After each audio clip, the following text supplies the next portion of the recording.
guys, tonight we are reading a very unusual tale.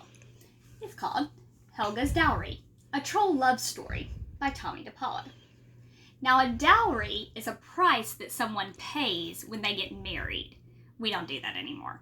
But they used to do it a long time ago, and I guess they do it in troll culture. So we will find out some more about the troll way of life. Helga's Dowry, and I love the pictures because they have purple sheep, and I love sheep.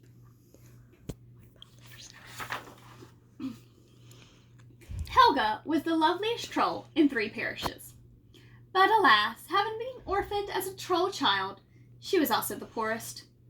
So when handsome Lars asked for her hand in marriage, Helga said, "But Lars, I don't have a dowry. How can we marry without one? It is the law." "Don't worry," said Lars with moonstruck eyes. "I'll ask Rich Sieve. He might have an idea." Old Rich Sieve did have an idea. "Lars, my boy, you should marry my daughter, plain Inga." Lars laughed and laughed until old Sieve counted out Inga's dowry. 30 cows, 3 chests of gold, and a mountain pasture, he said. "She'll make you a good wife and the richest troll of the land. Except for the Troll King, of course."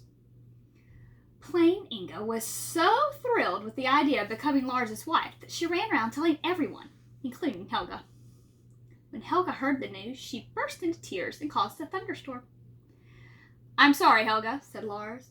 "You'll always have a special place in my heart, but you know how important it is for a troll man to be rich, especially a handsome one." Poor Helga!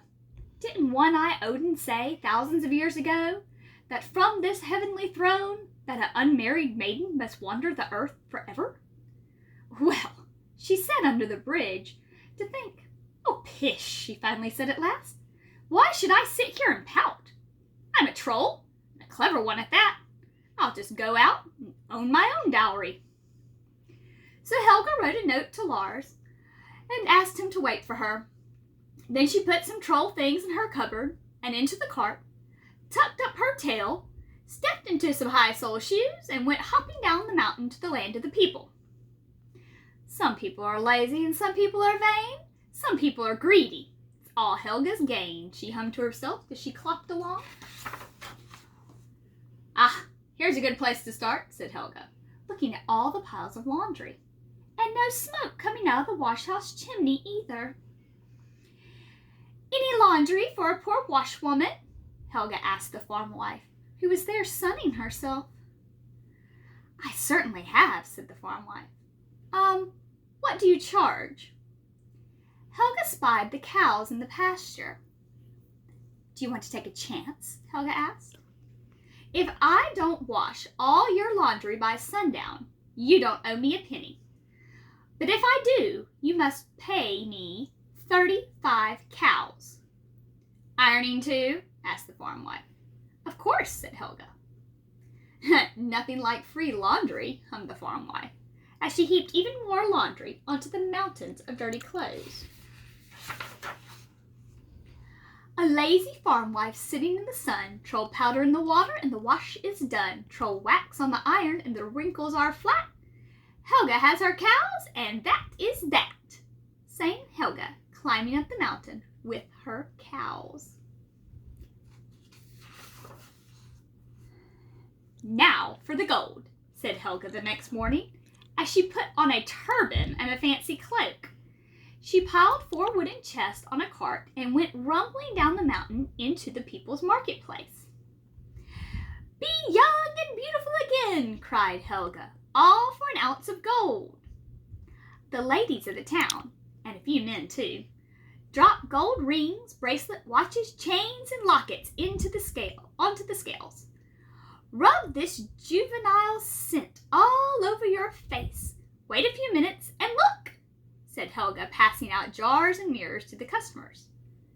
"I'll take 3, one woman said excitedly. "Nothing like being young and beautiful again," said the man. "Rub a little troll grease on the chins and cheeks. Polish out the troll mirror and take a peek. Find some vain people who hate looking old, and Helga's 4 chests are full of gold, shrilled Helga, pushing her cart home. And now, the hardest task of all, she said, walking down the mountain early the next day.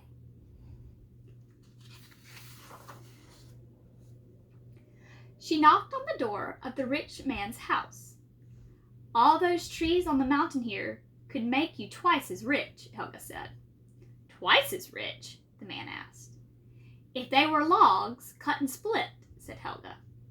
Madam, it would take 100 men to do such work. Do you know how much labor cost?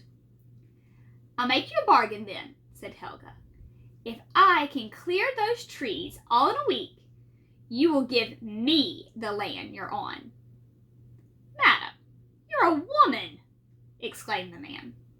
So what, said Helga. And a loony one at that, said the man to himself. But it's worth a try. Nothing like free labor.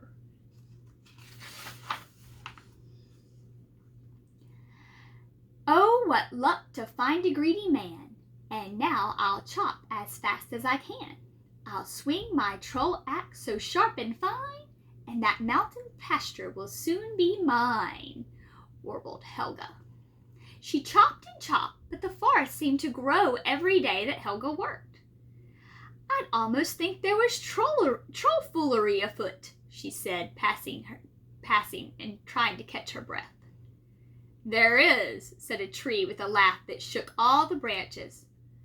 Plain Inga, said Helga. I see you've been out here trying to earn a dowry, bellowed Inga, who had turned herself into a tree. A dowry earned is as good as a dowry given, shouted back Helga. I'll make sure there's no dowry earned, yelled Tree Inga. Besides, our wedding is tomorrow. Lars couldn't wait. That did it. Helga was furious. I'll turn you into kindling wood, cried Helga, who promptly turned herself into a boulder. Rolling down the mountainside, Boulder Helga headed for Tree Inga, but Tree Inga just moved aside. Madder than ever, Boulder Helga rolled up the mountainside to get a better start. But when she came tumbling down again, Tree Inga moved aside once more. All day, the battle raged and the air was filled with flying timber. Then suddenly, it was quiet. Helga changed herself again, and Tree Inga shook and laughed. You giving up? She asked. You'll see, answered Helga, walking off to the rich man's house. The rich man could not believe his eyes. The mountainside was completely clear of trees, except for one. That one will be gone before the day is over, said Helga. She has a wedding. A wedding? The rich man asked. Yes, said Helga, and the mountain pasture will be mine.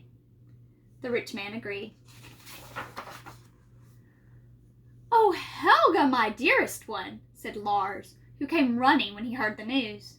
Your dowry is bigger than Inga's, and I love you more than ever. Our wedding will be tomorrow. It won't be Inga's. It won't be mine either, said Helga. I wouldn't marry you if you were the last troll on earth. I'd rather be doomed to wander the earth forever than to be your wife. You never planned to wait for me. I wanted to be loved for who I am, not for what I got. Then marry me, for I already love you for who you are, said a voice from behind them. Besides, I have no need of riches. The next day, there were 2 weddings. Here comes the bride, all dressed in green, sang the trolls. Our king is getting married, and Helga's our queen.